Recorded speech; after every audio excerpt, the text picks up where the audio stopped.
coming up on the Q30 Newscast. The big event brings with it a big number of student volunteers. And one of the co-chairs for Quinnipiac's Relay for Life is talking about why the event means so much to her. The news starts now.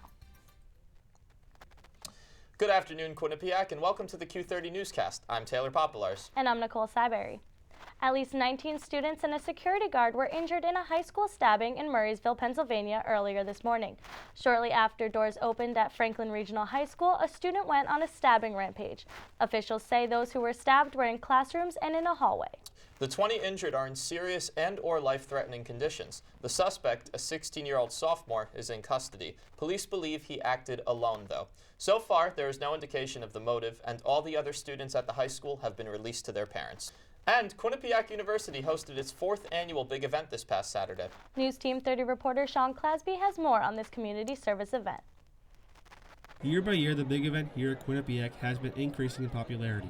The big event is a day-long community service project that began here in 2010 with only 600 students. This year, more than 1,700 Quinnipiac students and alumni volunteered at numerous nonprofit organizations throughout the greater New Haven area. I tell you, there's no event that happens during the year that makes me prouder of Quinnipiac students than this, the big event. The big event co-chair, Catherine Murray, attributes the rise in popularity over the years to an increase in student, faculty, and alumni participation. Some students on campus feel it is a great way to help out the community, and what better way of doing that than doing it with your friends. It's kind of goof around with friends while helping the community, so I think it's kind of important to just get out there and kind of be with your friends as well. Students participating in today's big event are not only helping clean up the community, but improving the relationship between Quinnipiac in the town of Hamden. A lot of the knock on Quinnipiac students, as you know, is that they're not really engaged in the community. This is a chance to disprove that, and it's a chance for residents to see the very best that the university has to offer. According to Quinnipiac University, the school is trying to develop a better relationship with the town of Hamden as well as the surrounding communities. President John Leahy believes that this is one of the best ways to build up the university's reputation by having these kind of community service projects. For me, it more than balances the scale of some of the negative coverage we get occasionally during the year. Students agree that community service projects such as the big event help develop a better relationship between the university and the surrounding communities.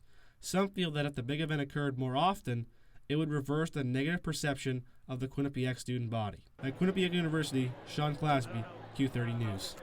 Today, students from the Quinnipiac Entrepreneurship Club held an event showcasing their business ideas and companies. The event, called Q-Start, featured free food, music, giveaways, and more. The companies showcased range from tech startups and smartphone apps to smoothie companies and makeup businesses. Quinnipiac sororities and fraternities took part in Greek Week 2014 this past week, coming together to host events, collect food and money for charity, and compete in the week's flagship competition, Lip Sync. The event showcases each sorority and fraternity performing a song and dance mashup that centers on the week's theme, this year's being Disney World. In front of a sizable crowd in the TD Bank Sports Center, Quinnipiac's Alpha Chi Omega sorority and Pi Kappa Phi fraternity walked away as the winners of Lip Sync. The ladies of Alpha Delta Pi came out on top, though, winning the title of Greek Week champions. Saturday, the Black Student Union took the audience on a voyage around the world at their annual fashion show. Students, family, and faculty were invited to watch student models walk the runway. The event, held in the Rocky Top Student Center, was full of food, dancing, and of course, fashion. And BurtCon Court became a dance floor last Saturday night as the Quinnipiac Ballroom Society hosted their 3rd annual Dancing with the QU Stars. 6 Quinnipiac faculty members paired up with students to compete for first prize in a competition that included the cha-cha, rumba, swing, foxtrot, waltz, and salsa. The event offered dinner and VIP seating and was fashioned after the television show Dancing with the Stars. Proceeds benefited the Animal Haven, a no-kill animal shelter in North Haven. Many Quinnipiac students are involved, but some have very special reasons why they are. Now, I had the privilege of sitting down with Katie Winkle, whose story is both inspirational and special. Quinnipiac Junior Katie Winkle is a lot of things. She is a nursing major, she is an orientation leader, she is in a sorority, and she is the co-chair of Quinnipiac's Relay for Life. But what you may not know about Katie is that she is also a cancer survivor. When I was 13, in June of 2006, I was diagnosed with leukemia. Katie was a regular 13-year-old whose passion was softball, but throughout the spring of 2006, her family and friends noticed she seemed to always be tired and that she wasn't acting herself. These realizations prompted a visit to the doctor. The doctors thought worst case scenario, I had mono or some gallstones because I had some stomach problems. So in June 20th, 2006, I went to the doctor, got a CAT scan, and they ordered blood work.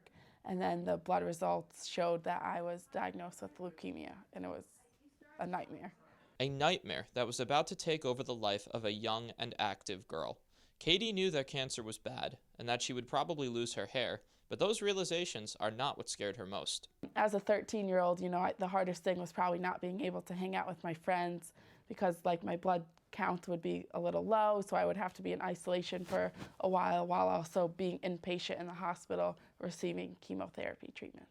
Since Katie is from Orange, Connecticut, she received her treatment at Yale New Haven Hospital, a place where she spent a lot of time in 2006. When I first got admitted, I was in the hospital for 2 months and I didn't come home, so I went to the hospital with the clothes off my back, and I didn't come home for 2 months, and I had to receive 6 rounds of intense chemo. I had blood transfusions, platelet transfusions.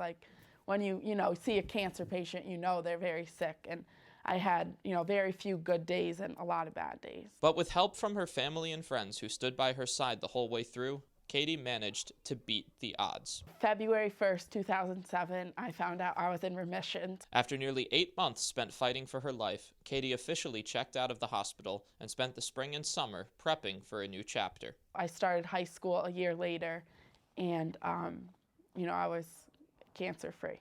And now that she was free, Katie had a brand new appreciation for life. Sometimes people complain about the small stuff in life, but going through such an eye-opening experience, you just realize that, life is so short. Just appreciate everyone around you. After enduring so much pain and hardship at such a young age, one would think Katie Winkle would now want to take a step back and relax. But instead, she is taking a step forward, following her motto in life, pay it forward. After I was sick, I wanted to pay it forward and kind of give back to my community. So I joined Relay for Life in my town, and I participated in that for 2 years. And then coming to Quinnipiac, I definitely wanted to give back. In her 3 years at Quinnipiac, Katie has gone from being a member of Relay for Life's survivorship committee to now running the entire event as one of 2 co-chairs. Quinnipiac's Relay for Life kicks off Friday, April 11th at 6 p.m., and Katie and her crew are expecting to break the records for the amount of money raised and the number of participants who attend. Our goal is $100,000. Right now, we're almost at $60,000, which is awesome. Last year, we raised a little over $75,000.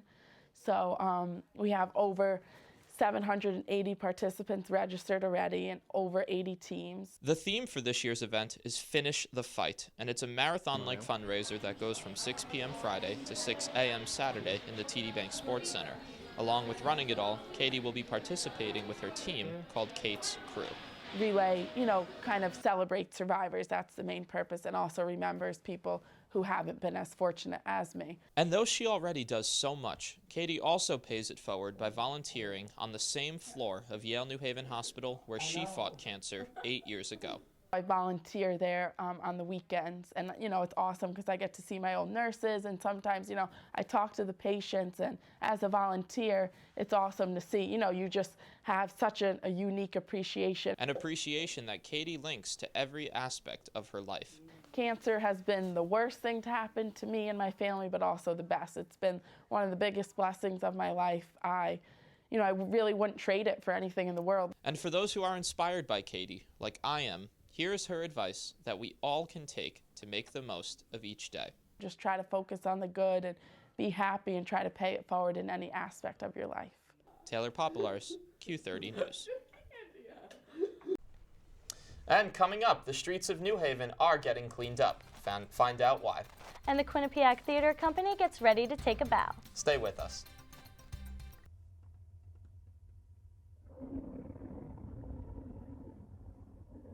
I could really go for a Ray and Mike sub right now.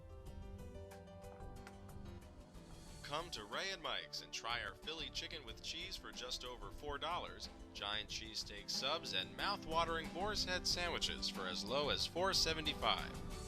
Q Cash accepted just a mile down the road on Whitney, here at Ray and Mike's. The Bobcat Shop, located at 1010 Sherman Avenue in Hamden. Your #1 choice for Bobcat merchandise. The Bobcat shop features 2 floors of countless styles and colors. With a full 19,000 square foot screen printing and embroidery operation on the premises, Campus Customs and Simplify can design and decorate any garment or promotional product as quickly as needed. Stop in and say hi. Quinnipiac will take a stand against domestic violence. On the 22nd, a speaker from Jane Doe No More will discuss empowering victims of sexual assault in Manchesky.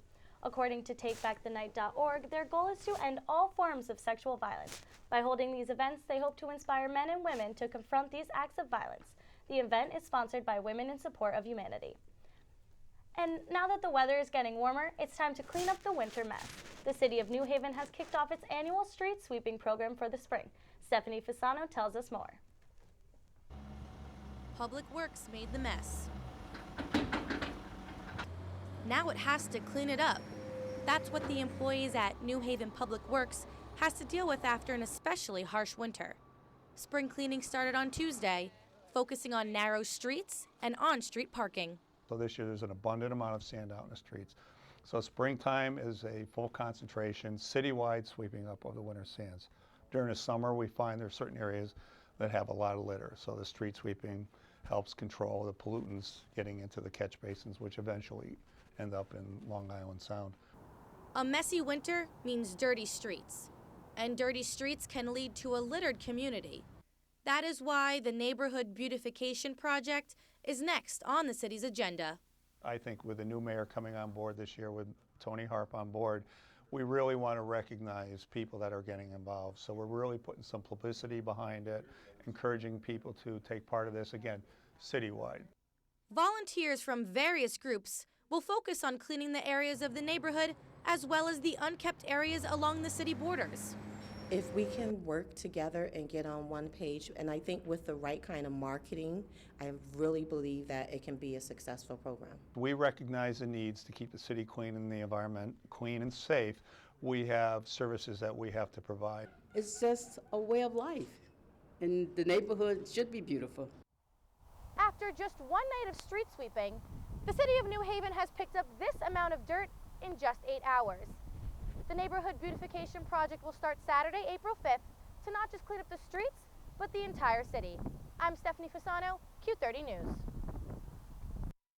Quinnipiac's Theater for Community is opening their latest production this weekend. Starting on Thursday at 7:30, students will be performing Shakespeare's Much Ado About Nothing, a twisted romantic comedy with many deceiving twists and turns. There will be performances Thursday and Friday night at 7:30, Saturday at 4, and Sunday at 2 in Buckman Theater. And the Student Programming Board and Glass are bringing speaker Zach Walls to BurtCon Court on Monday. Walls became an internet sensation after he testified before the Iowa House Judiciary Committee, answering the question, what makes a family?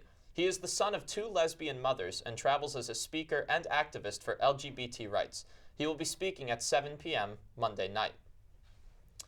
And were you pranked this April Fool's Day? Patrons of a museum in Bridgeport were treated to a surprise discovery in the true spirit of its founder, the celebrator of hoaxes and creator of Barnum and Bailey Circus, P.T. Barnum. I have seen Napoleon's artifacts and work with them, Abraham Lincoln's, all pales in comparison to what you're going to see today. I find this hard to believe, really. Believe it or not, I had some students say, is that real? I think it's real, yeah. I'm not sure what happened to it. A new exhibit unveiled at the P.T. Barnum Museum in Bridgeport has some patrons looking closely at their calendars. Today is April Fool's, and it could be a phony. I didn't know if it was an April Fool's joke at first or what.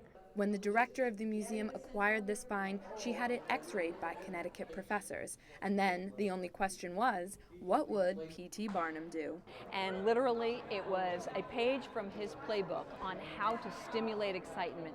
You know, bring the idea of massive curiosity to the public. It's curiosity for a good cause, as the Barnum Museum works to rebuild after a 2010 tornado in their Recovery for Action program. Events like this, bringing the people in, it helps keep the museum relevant in the community. Relevant in an attached temporary exhibit housing Barnum's curiosities and the new skeleton. And it needs millions and millions of dollars of historic preservation work. And we have been working diligently to put all of the information and the reports and the schematics together so we can heal the historic building. Mayor says she hopes to offer hard hat tours through the historic building as restoration continues over the summer and into the future.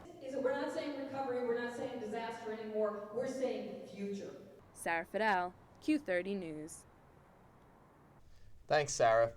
So, Nicole, have you been following it seems like the never-ending mystery of this Malaysia Airlines plane? It is just ongoing, and I feel like they just give you an update that's really not even any new information. Yeah, it seems like that's been the repeated thing, but last night, I don't know if you saw, they gave an update out in Australia that seemed to be pretty significant. Supposedly, they detected, again, the signals that might possibly mean the plane is there, but who knows what the details are. I think we're going to toss it over to Amanda now to find out those details.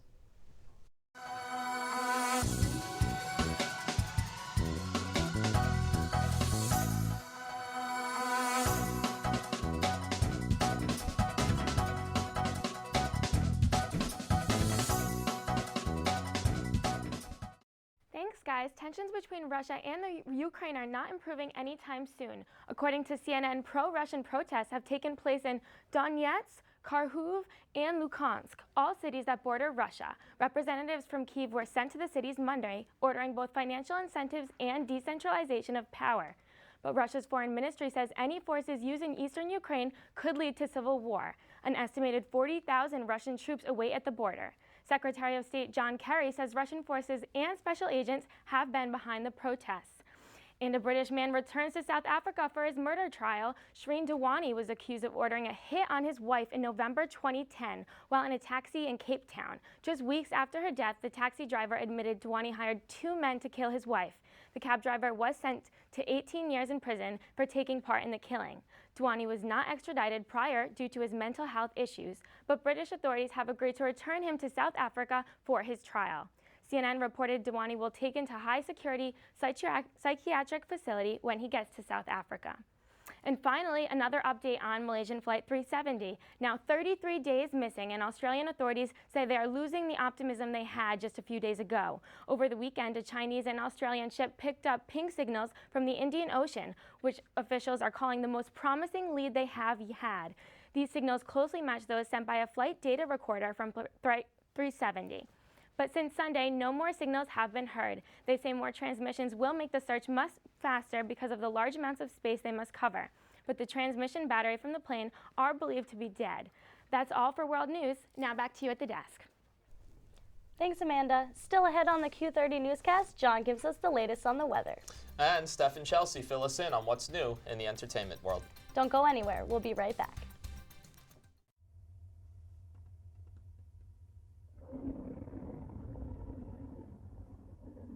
I could really go for a Ray and Mike sub right now. Come to Ray and Mike's and try our Philly chicken with cheese for just over $4, giant cheesesteak subs, and mouth-watering boar's head sandwiches for as low as $4.75. Q-Cash accepted just a mile down the road on Whitney, here at Ray and Mike's. The Bobcat Shop, located at 1010 Sherman Avenue in Hamden. Your #1 choice for Bobcat merchandise.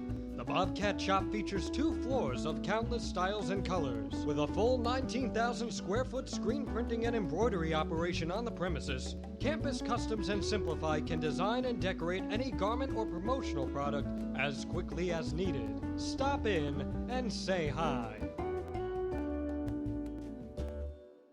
Welcome back. Well, I don't know about you, Taylor, but I am so excited. It is finally starting to feel like spring, no more snow. Yes, it's a beautiful thing. And finally, all the snow piles are gone. Oh, thank It's goodness. all brown. All the grass is brown, but soon it will be green, and we could see it. So it's a nice thing. I've been enjoying it. I've been wearing shorts, loving the weather. Oh, I don't know about the shorts yet, but maybe John can tell us what's going on and if we can wear shorts soon.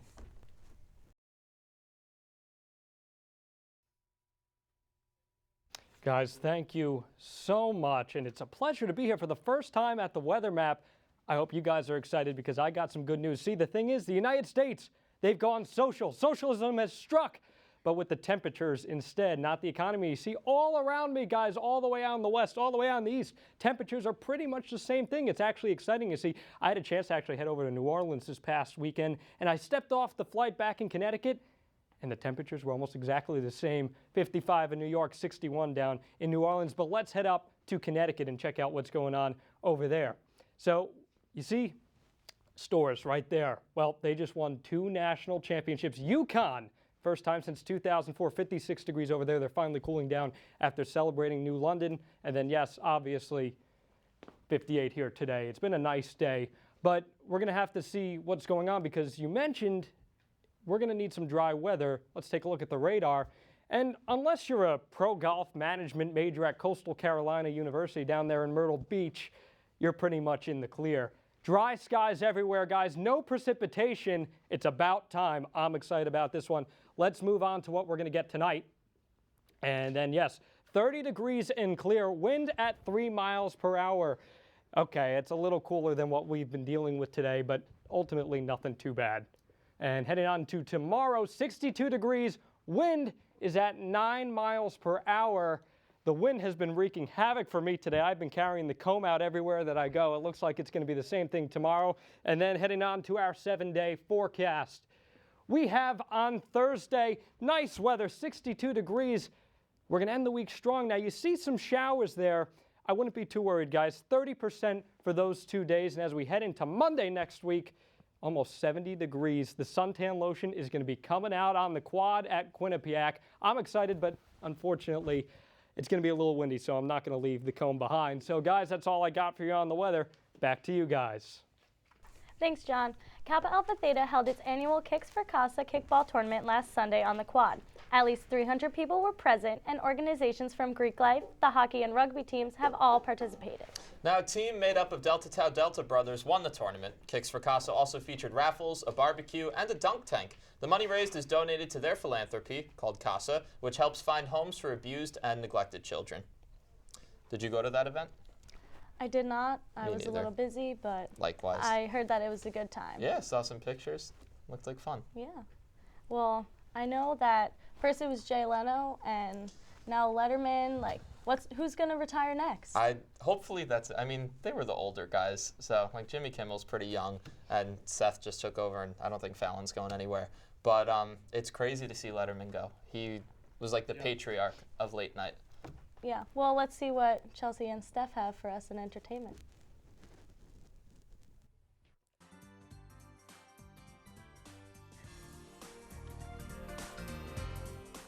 Thanks, guys. Well, longtime television host David Letterman will retire from The Late Show in 2015 when his current contract expires. Letterman announced his retirement during his show Thursday night. The big question now is who will replace Mr. Letterman? The Daily News reports that Ellen DeGeneres, Tina Fey, Stephen Colbert, and Chelsea Handler have moved to the top of replacement wish list. The 66-year-old comedian began hosting The Late Show in 1993 after leaving NBC's Late Night. When Letterman retires, he will be ending his reign as the longest-serving late-night talk show host in TV history.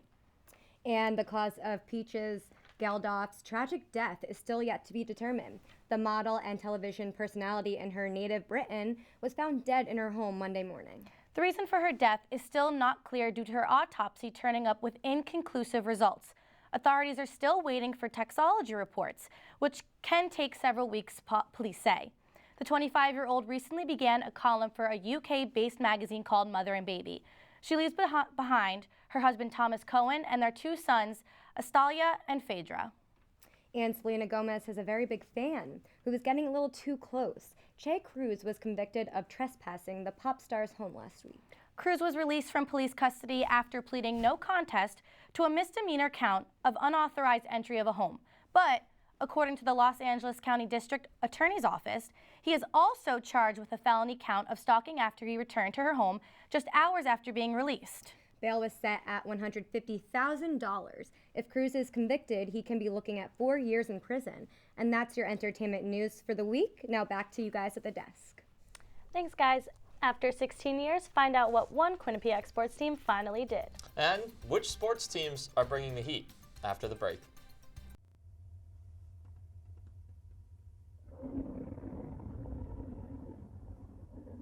I could really go for a Ray and Mike sub right now. Come to Ray and Mike's and try our Philly chicken with cheese for just over $4, giant cheesesteak subs, and mouth-watering boar's head sandwiches for as low as $4.75. Q-Cash accepted just a mile down the road on Whitney, here at Ray and Mike's. The Bobcat Shop, located at 1010 Sherman Avenue in Hamden. Your #1 choice for Bobcat merchandise. The Bobcat Shop features 2 floors of countless styles and colors. With a full 19,000 square foot screen printing and embroidery operation on the premises, Campus Customs and Simplify can design and decorate any garment or promotional product as quickly as needed. Stop in and say hi. Welcome back. Now, for the first time since 2004, the UConn men's and women's basketball teams are both national champions at the same time. After being suspended last year from the tournament due to academic issues, the men's team overcame adversity and defeated Kentucky 60-54. As for the women's squad, they ended their season a perfect 40-0, blowing out undefeated Notre Dame 79-58. This is head coach Gino Auriemma's 9th title, while the men's team now owns 4 championships. That is unbelievable. You know what that means, though, right? Most Southwest Bar and Grill made a deal that if both teams won the championship, today is $1 burritos. So if you're within the Connecticut Mo's, I mean, I'll be there. I'll see you guys there. I'll be there, too. Yeah. I don't know if I'll be there, but is it just Connecticut Mo's? Just Connecticut Mo's. That's crazy. Yeah. They're definitely taking a business sacrifice. Well, I saw some pictures online earlier today, and it's pretty packed. So I wouldn't people doubt are it. definitely taking advantage. It's only $1. Probably lines like you see at Chipotle. Oh, well, times 10. All right. Give us the news on Quinnipiac Sports, Gio. In the 16 years of Division I softball, no Quinnipiac player had ever thrown a no-hitter. That is until this past weekend when Hannah Lindsley no-hit the Manhattan Jaspers in a 2-0 victory. The game began in the 4th inning due to a previous postponement from March 29th, making this the first ever Division I no-hitter that spanned 2 days. The Bobcats are on fire as of late, winning 5 of their past 6 games. And speaking of teams heating up, how about the men's lacrosse team? Quinnipiac defeated Stony Brook in a close 12-11 game last Tuesday before blowing out the Monmouth Hawks 17-9 on Saturday. The men's lacrosse team is the only team out of all Quinnipiac spring sports to hold a record over 500, riding a 3-game winning streak. The squad will start a 3-game homestand April 12th against Metro Atlantic Athletic Conference foe, the Canisius Golden Griffins. Unlike the men's squad, it's been a tough season for the women's lacrosse team, starting off the year 1-8. But what truly matters is the conference schedule, and Quinnipiac with a 1-1 MAC record is in line to clinch a playoff spot. But they would have to try and stop Maria Costas and 3-time defending conference champion Canisius on Sunday. Bobcats taking on the Golden Griffins for a chance to climb up the standings against the 3-time conference champs Canisius Golden Griffins. Early on, both teams will be going back and forth, and the Bobcats will strike first here. Canisius up 1-0. Vicky Kuhn with the turnover. She's going to run all the way down length down the field. She's one of the team captains, and you can see here she's leading the pack. Goes to her left. She'll go to her right to Kearney Sneef, who'll hit top shelf Grandma's Cookies to tie the game at 1. And a few seconds later, the Golden Griffins of Canisius would strike back, and it would be the leader of the team, senior Maria Cotis. Cotis with the ball from Tori Greco. She's running down the sidelines. She's literally got so much space ahead of her. She'll look to find Carolyn Ogden, the Taylor Giglio, who will counter that top shelf over Samantha Tilts, and Canisius down up 3-2. Later on, Cotis would strike once again, but unoffensively. A grounder between 2 defenders. That'll go past Tilts for the goal, and at the half, Canisius are up 7-6. In the second half, Cotis once again. It's the Maria Cotis so. Spin move to Maria Cuddy, who will score the goal, and now it's 11-8 Golden Griffins. Quinnipiac trying to come back, and they would get it close as freshman Alexander Hilchek will get the pass and run up the field. Look at the freshman go. Running, snipes it. It's a goal, drop the stick. That is an impressive goal right there. And Canisius only up by 1 with 12-11. But moments later, they showed why they are the 3-time defending champions. Megan Cuddy with the ball. Nobody is going to get in her way. She's going to lengthen the field. She'll eventually find, the camera person forgot who Ashley Bull was, as she knuckle pucks it over Tilts. Reminds me of the Mighty Ducks movie. And the score would be 19-13, but Canisius would eventually win the game 23-15. Cotis ends the game with 8 goals and 6 assists. And that does it for sports. And for more Quinnipiac sports information throughout the week, follow us on Facebook and Twitter at Q30 Sports. Thank you very much, Gio. The Ultimate Wrestler James Hellwig has died. The 54-year-old was wrestling legend and was inducted into the WWE Hall of Fame the night before WrestleMania this past weekend. A cause of death has not yet been released. Well, that's going to do it for Q30 News this week. But we'll be back next week, same time and same place. Stay updated all week long by following us on Facebook and Twitter at Q30 News and by visiting our website at q30television.com. And for all our viewers, let's all bid Nicole a happy farewell as this is her last thank show. you. So have a good night.